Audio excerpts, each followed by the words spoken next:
कर्म पर भावना का प्रभाव।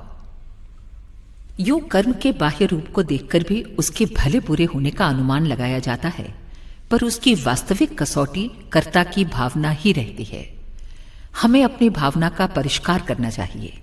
संकीर्णता और स्वार्थपरता जब तक कायम है, तब तक श्रेष्ठ काम करते हुए भी उनमें से कोई स्वार्थ साधन करने की इच्छा बनी रहेगी, और फिर चाहे ये इच्छा पूर्ण भी न हो पाए, पर उस दुर्भावना के आधार पर वो सत्कर्म भी पाप रूप में ही प्रस्तुत होंगे।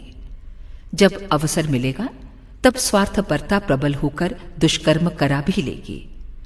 यदि अपना दृष्टिकोण उच्च है, प्रत्येक कार्य कर्तव्य पालन की धर्म बुद्धि से किया जा रहा है, तो साधारण श्रेणी का जीवन यापन करते हुए अपना गृहस्थ पालन भी तप साधना और योगाभ्यास की तरह सत्कर्म सिद्ध होगा, और उसी में जीवन के उद्देश्य के पथ पर भारी प्रगति होती चली जाएगी।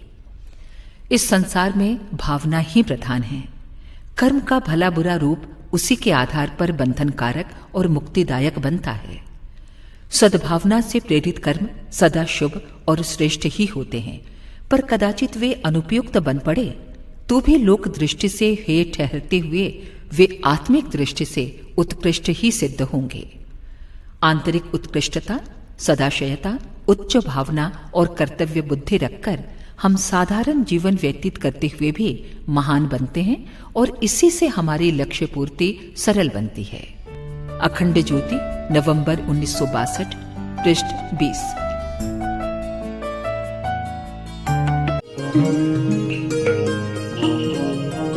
हमारे YouTube चैनल को सब्सक्राइब करें और बेल आइकन को दबाएं ताकि आपको नोटिफिकेशंस मिलते रहें।